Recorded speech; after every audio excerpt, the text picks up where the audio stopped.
Friends, let's pick up the story again at Gibeah, home of Saul and his family.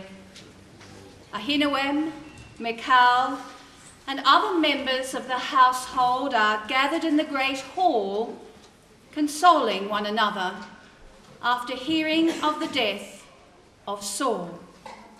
They're interrupted in their grief by the appearance of Captain Abner, Saul's commander-in-chief. He's bloodied and he's dishevelled. Captain Abner, you are safe at least. Not so my poor husband and sons. How was it at the end? They died bravely, my lady. And where are they now? Buried him beneath the oak tree at Gilead. We thought it was best. Now, my lady, I've come to escort you to safety. The Philistines are already on their way from the battlefield, and are delirious with their victory.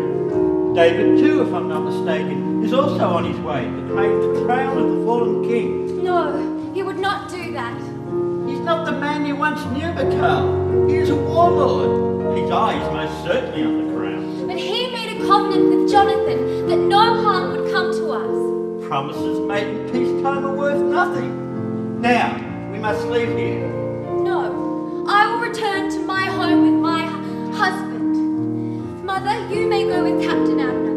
We'll travel to Myram. You'll be close to your husband and sons. That's a long journey. 2 or 3 days. We'll travel at night. Please come too, Michal. No, not now. I am not afraid of David. You still hold a candle for him, don't you, child? No, certainly not. You may go with me or with my mother. Collect only what is necessary, but quickly go.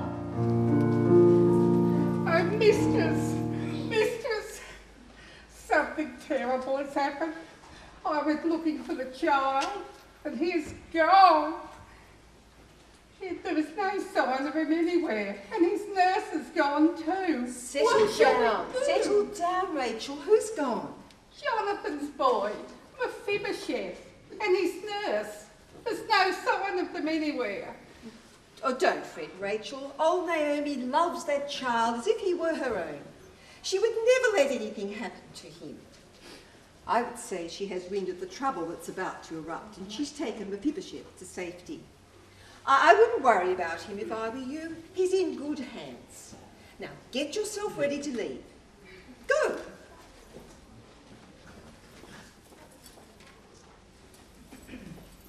Yes, Jonathan had a son, and we'll hear a little about that later. In the meantime, Captain Abner was wrong about David's motives. In fact, David didn't know what to do. The scene was set for him to become king over all of Israel, and he recalled Samuel's words to him as he had anointed his head all those years before. David, you have pleased the Lord. You will be the next king.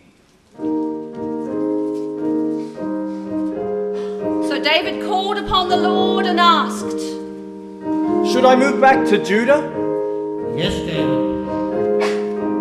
Which city shall I go to? The city of Hebron. Well, Hebron wasn't exactly where David had expected to go. Nevertheless, he gathered up his family and they moved to Hebron. There, he was crowned king of the Judean Confederacy. At the same time, Saul's remaining son, Mephibosheth, was crowned king of the remaining territories of Israel. Well, skirmishes broke out between the rival camps, and that was the beginning of a long war between the followers of Saul and the followers of David.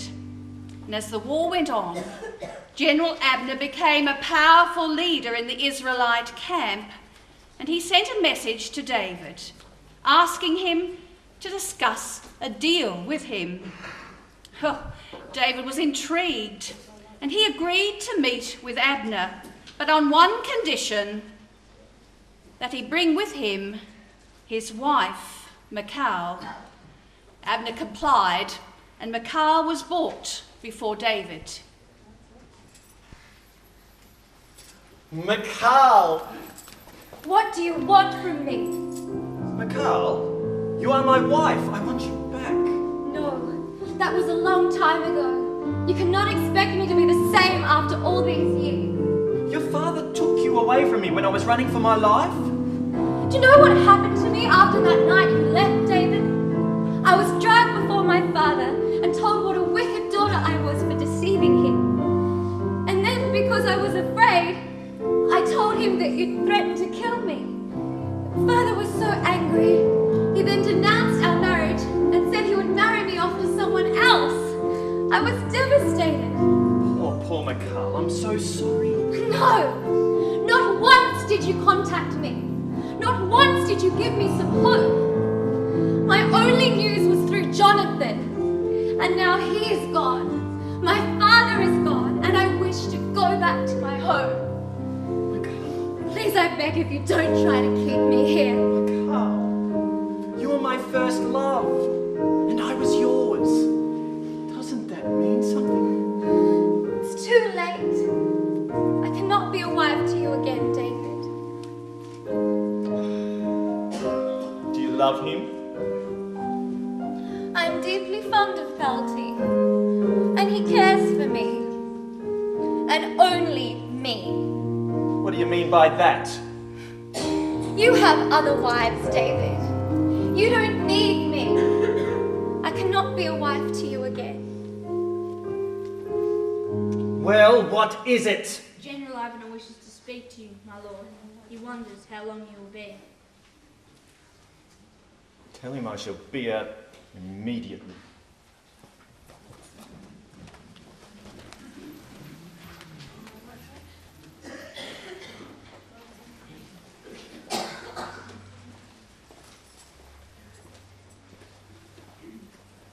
General, You have a deal you wish to put before me? this fighting between us has been going on long enough. The Philistines are cleaning up around us while we're too busy squabbling amongst ourselves. We have to become a unified nation if you want your empire to prosper. You are the chosen king. Not he's a chef. He's weak and doesn't know how to rule. I have been secretly grabbing the opinion of the tribal leaders of Israel, and we have the majority to make you king of one unified Israel. And the deal is? I will surrender the kingdom of Israel to you in exchange to becoming the commander-in-chief of the combined forces of both Israel and Judah. And my commander-in-chief, Joab? What role does he play in this scheme?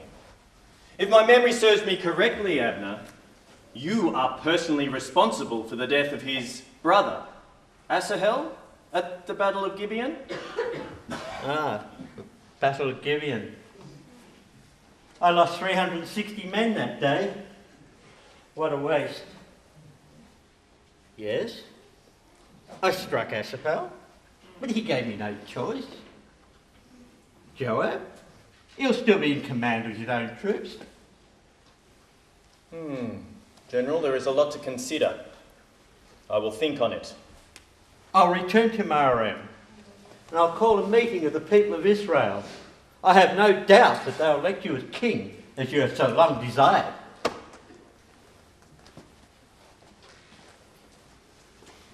So David let Abner return to Mahanaim in safety.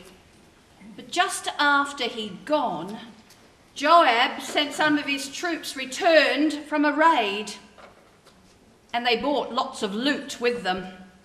When Joab heard that General Abner had been entertained by the king and then sent away in peace, he was livid, and he burst in upon David.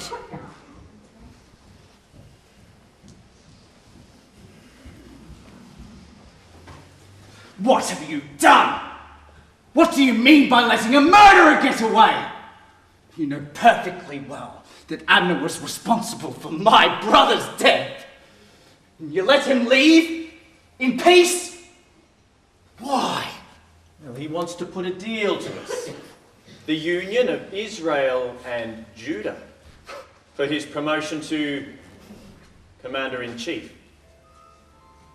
And you told him?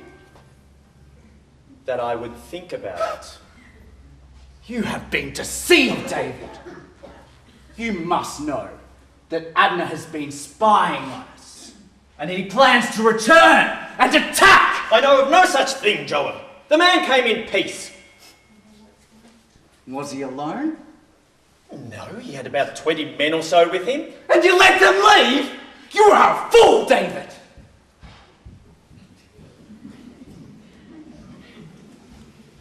Well, what happened next was out of David's hands.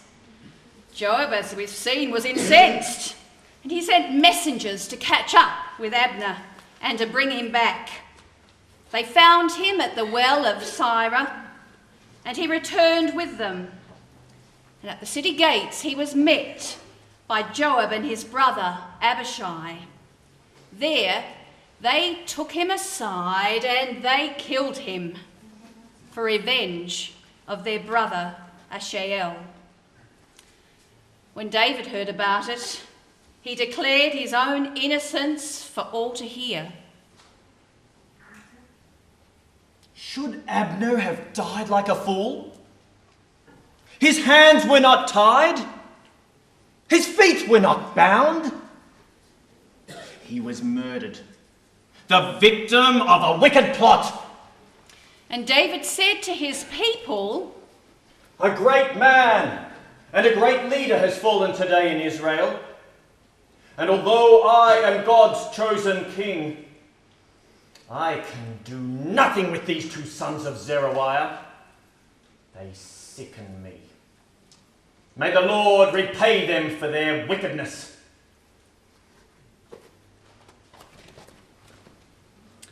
Well, the violence didn't end there. When the people of Israel heard that Abner was dead, they were afraid. Mephibosheth was a weak king, but his end came when two of his own men, fearful of the future, killed him while he was asleep. Well, this set the scene for David to finally have control over all the tribes of Israel. He made a sacred alliance with all of the leaders. They anointed him, and he was finally crowned king over all of Israel. Well, he was now 30 years old. It was a day to be remembered. You know, people came from far and wide to see God's chosen king finally take his crown. There was music and dancing and great celebration at Hebron.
To move to Jerusalem and capture the fortress of Zion.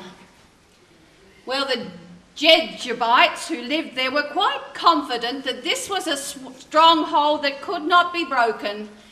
And they said to him, You'll never get in here. Even the blind and the crippled could keep you out. But capture it he did, by entering through a tunnel that led into the fortress and taking the occupants by surprise. So it became not Daniel's city at all. It was David's city. Just changed the course of history. And his people flocked with joy to their new home. Once again there was dancing in the streets. What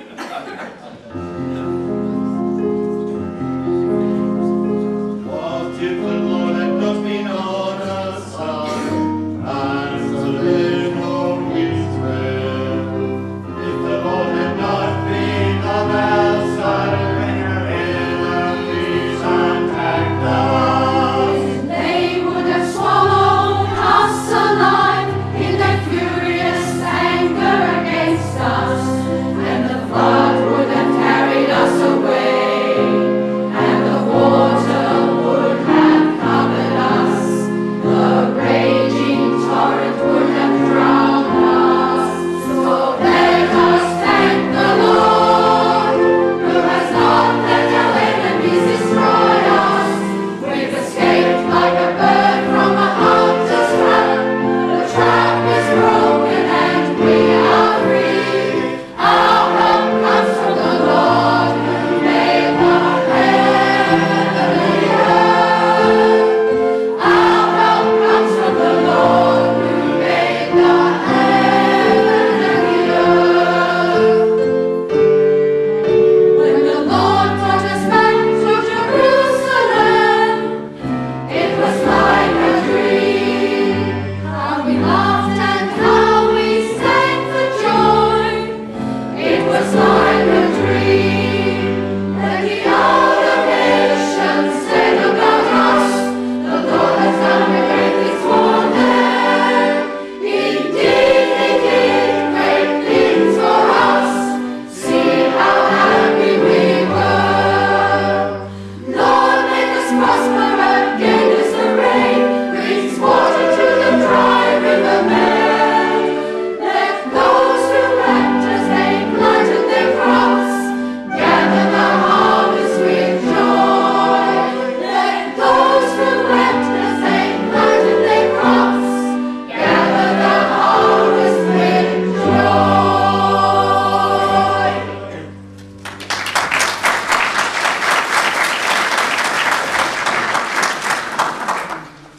Well, the next thing for David to do was to bring home the Ark of God's covenant with Moses from its tent in Baal, Judah, and place it in Jerusalem.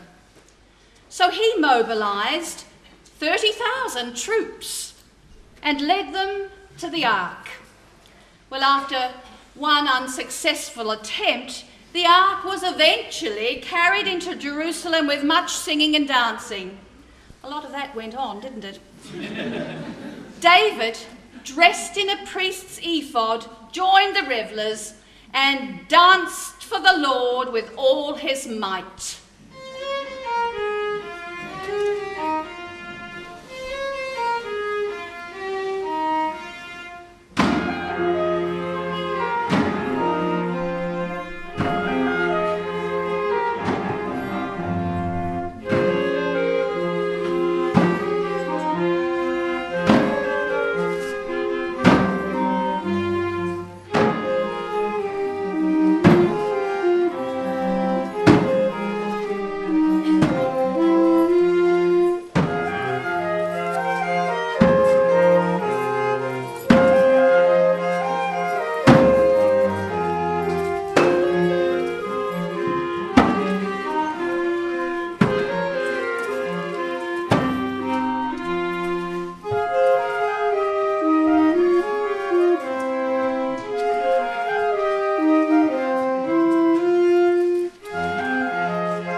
yourself, half naked before all those young women in the street? A fool of myself? I was dancing for the Lord, who chose me to be the leader of his people. I'm willing to act like a fool to show my joy. And those young women you speak of, they will respect me. You disgust me. Is that why you don't come to my bed, Mikhail? I have a husband, David. And you think he waits for you after all this time? I think not. You need a child of your own, Mikhail. Someone to comfort you before it's too late. It already is too late.